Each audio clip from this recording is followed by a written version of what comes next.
Hello everyone, welcome back. Today I want to share an opinion with you guys that I've been kind of formulating over the last 6 or so months. Might be a little bit controversial.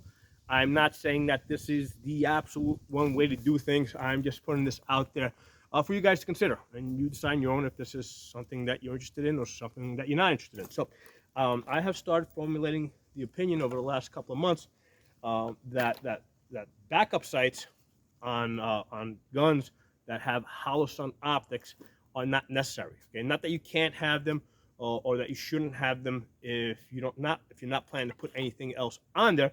But if you need the space for something else, I'm not going to hesitate to take the backup sights off. I'll give you guys an example. Here I have a Palmetto PX9. Okay, sometimes I shoot this. I love these 9mm ARs because I can shoot the steel targets up close. Okay, I get to practice a lot of that CQB, and also I can shoot at distance. I can shoot this out to 200 plus yards. So for that reason, right, it makes sense for me to have this Holosun 510C optic, and I've got the 3x magnifier here, so I can flip back and forth between shooting close or shooting, taking those distance shots. So if you look at this AR over here, with the 510C over here, which is kind of a big optic, right, and the magnifier back here, there's really not that much space, right, because I can't move the optic onto the rail over here. That's not a very good place for it to be. So it needs to be on the upper receiver. So I really don't have that much space for a rear sight. Okay, so I made the decision that, hey, I'm not likely to use that rear sight, so I'm just gonna take it off, not have backup sights on this. The only time I have found that I use backup sights is either if I'm specifically training somebody on how to use iron sights, or if I want to change optics, right? So let's say I want to change this optic. It makes sense for me to have the flip up sights, because what I do is I kind of I zero in the flip up sights to the optic, and then when I change optics, I'm able to use those iron sights to get that dot sort of zeroed in, and then with just a limited number of shots, I can get a good zero. Okay, so it does save some ammunition in that sense. But if that's what I was intending to do, hey, I can just easily take off this magnifier, right? The magnifier comes off really easy, right? Take off the magnifier. I can put on the flip up sights over there, get my zero, do my optic change, and go from there. Okay, and here's another example. Right? Here's another PX9. Right, this is more of a plain one. Again, this had flip up sights on it for a very long time. Okay, and what I found is that occasionally I wanted to shoot this at distance, so I can take this magnifier, put it on there, lock it down, and voila! I now have a rifle that I can shoot at distance, because the magnifier really doesn't need to be zeroed in.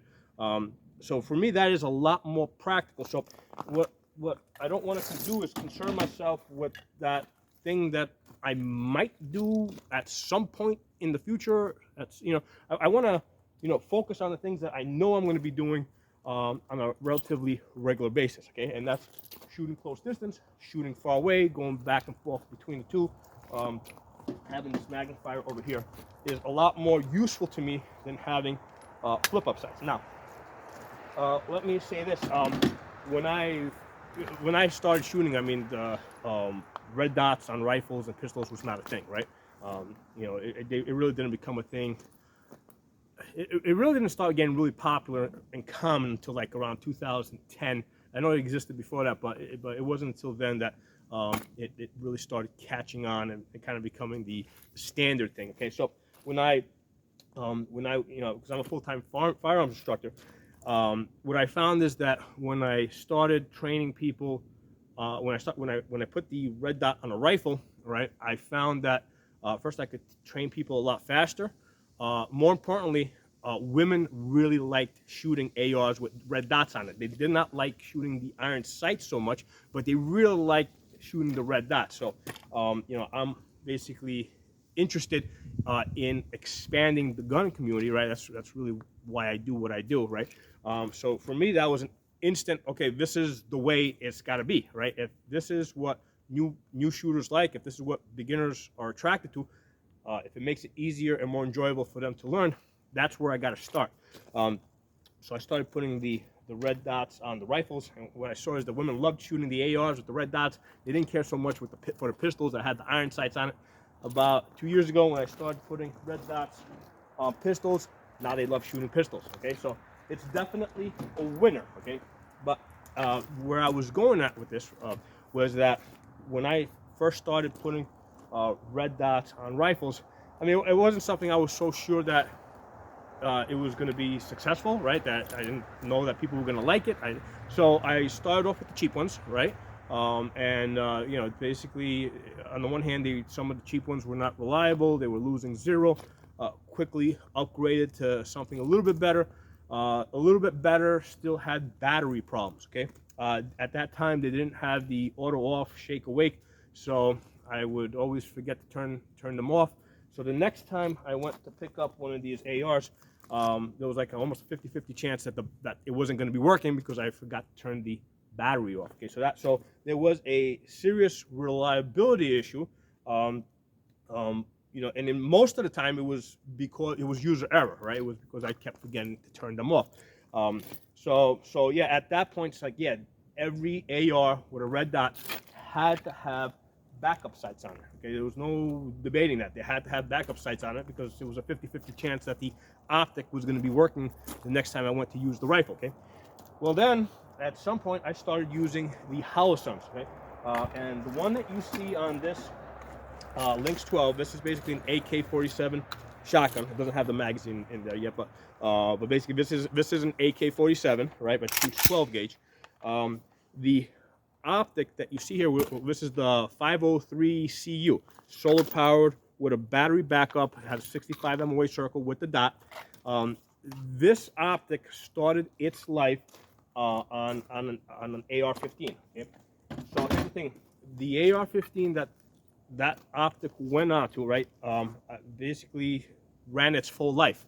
I shot the barrel out at 21,000 rounds. Okay, so in case you're interested, how many rounds can your AR shoot? About 21,000 rounds. Shot the barrel out completely on that, and had it replaced under warranty. Radical Firearms does have a lifetime warranty on everything, including the barrel. And at the time they said I was like the fourth person to shoot out one of their barrels. So here's the thing, this is what they did for me. I sent in the rifle. This is the receiver that was on that original rifle.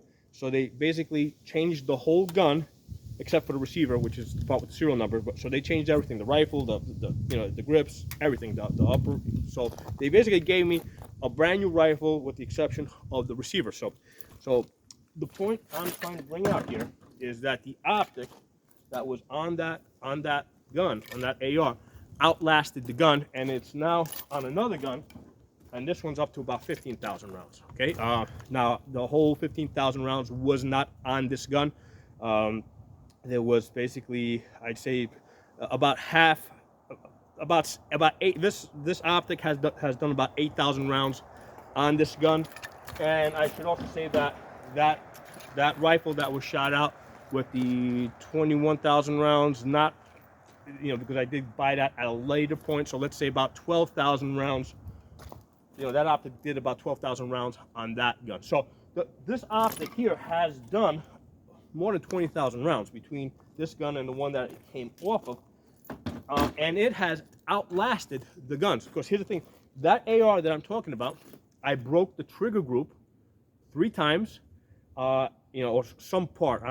You know, I think the trigger, the hammer springs broke. You know, so basically, I had to change out the trigger group 3 times on that AR, and I had to change out parts of the bolt, and at some point the entire bolt 3 times as well. Okay, so I had, within 21,000 rounds, I had 3 bolt breaks and 3 trigger group breaks. Okay, and if you are questioning you know, how likely it is that I ran up those rounds, well, let me show you the ground over here.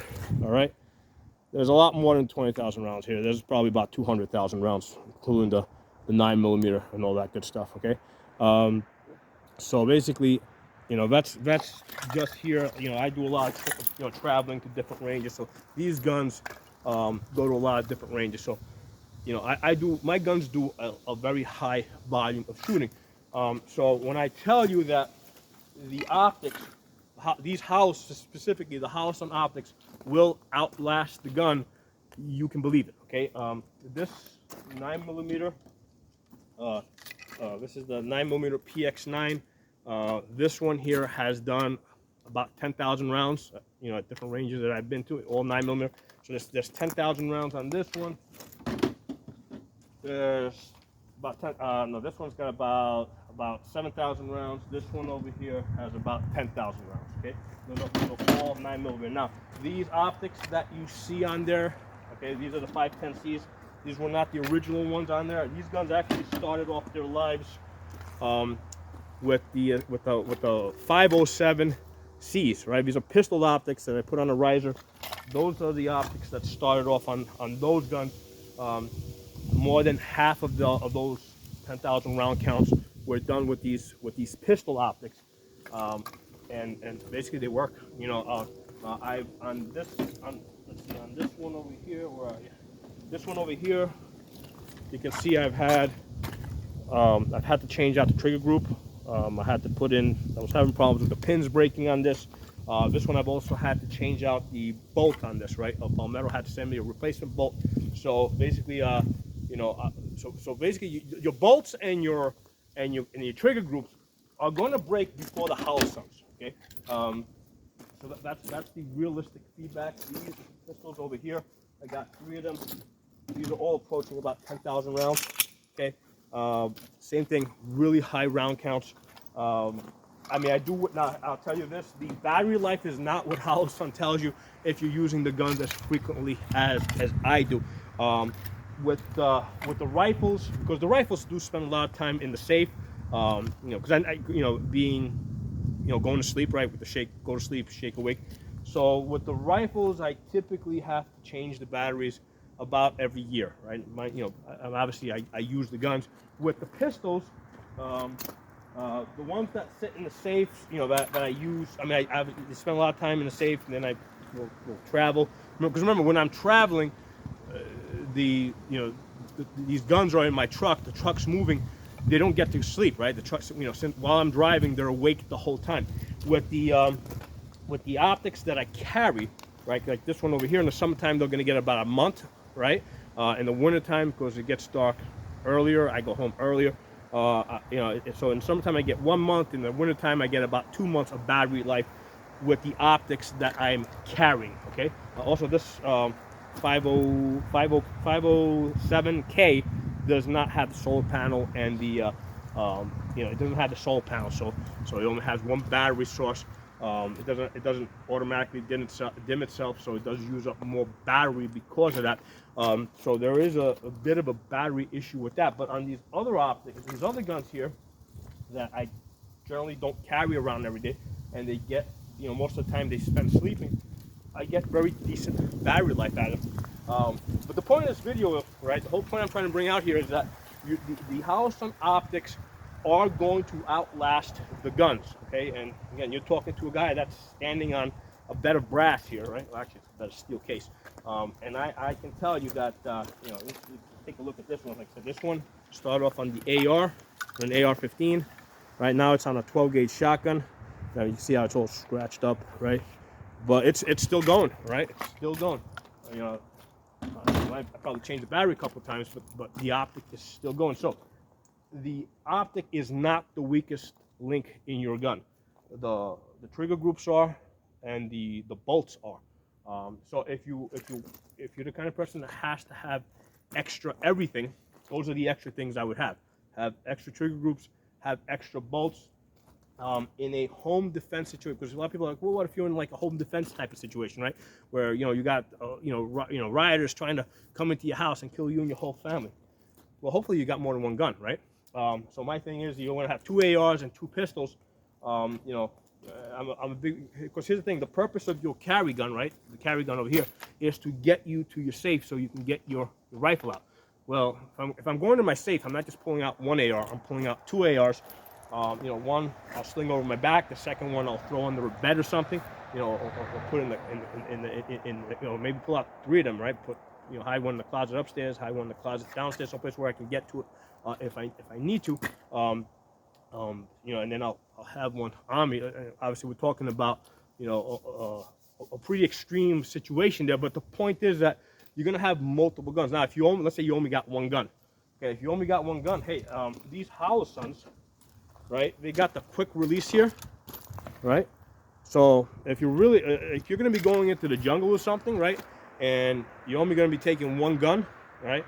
Rather than because rather than take backup sights, right? If you're really concerned, I would just bring along a second optic, throw that into your backpack, right? Throw, because if you pre-zero these, right, and put them on the rifle, I mean, it will be within a couple of inches at 100 yards. I mean, you still have to take a couple of shots with it to get it perfectly zeroed.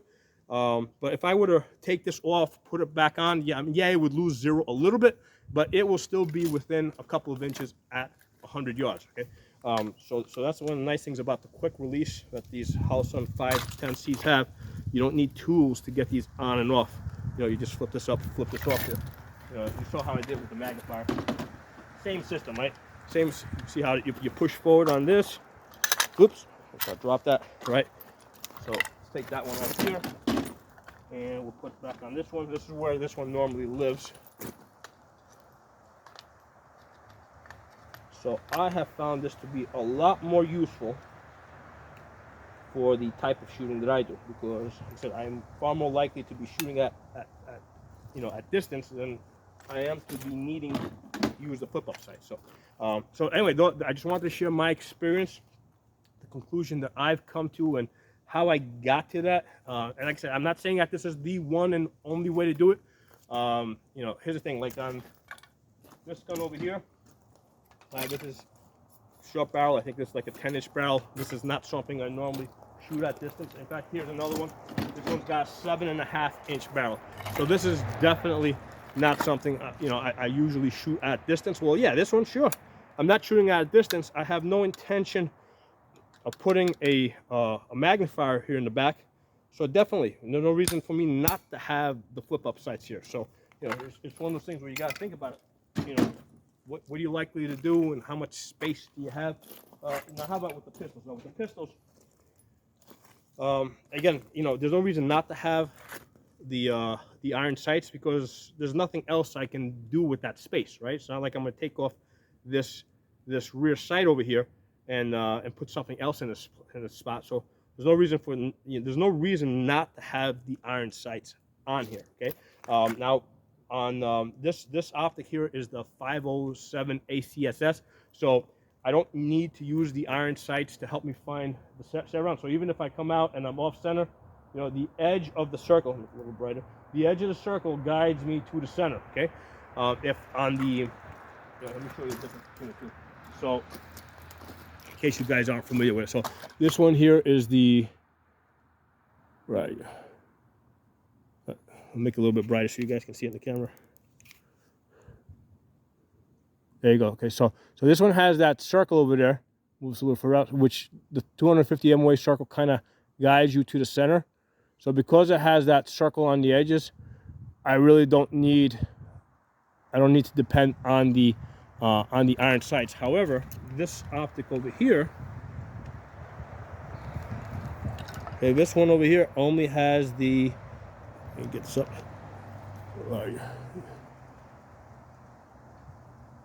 There it is. Okay, this one only has a 32 MOA circle. So with this one, because it doesn't have that big circle around the edges, I definitely, depending on what my situation is, if I'm coming out shooting one-handed in some awkward position like this, I might need to use the iron sights to help me find my circle. So, but again, the main thing is with the pistol, there's nothing else I can put on in that spot where the iron sights are. So there's no reason why I shouldn't have the iron sights on there. However, with these rifles, where having a magnifier is a lot more useful and something I'm more likely to use, it makes a lot more sense for me to use the space for a magnifier. So I hope this information was useful to you guys. If you got any comments, whether you agree with me, disagree with me, it's all good. Put in the comment section. I'd love to hear your ideas. Maybe you have some idea I haven't thought of yet, some consideration I haven't considered. Also, it helps the algorithms. More people get to see the videos. So yeah, drop some comments below in the comments. If you're not, also if you're not a member of the channel, subscribe, hit the bell button. I'll talk to you guys soon.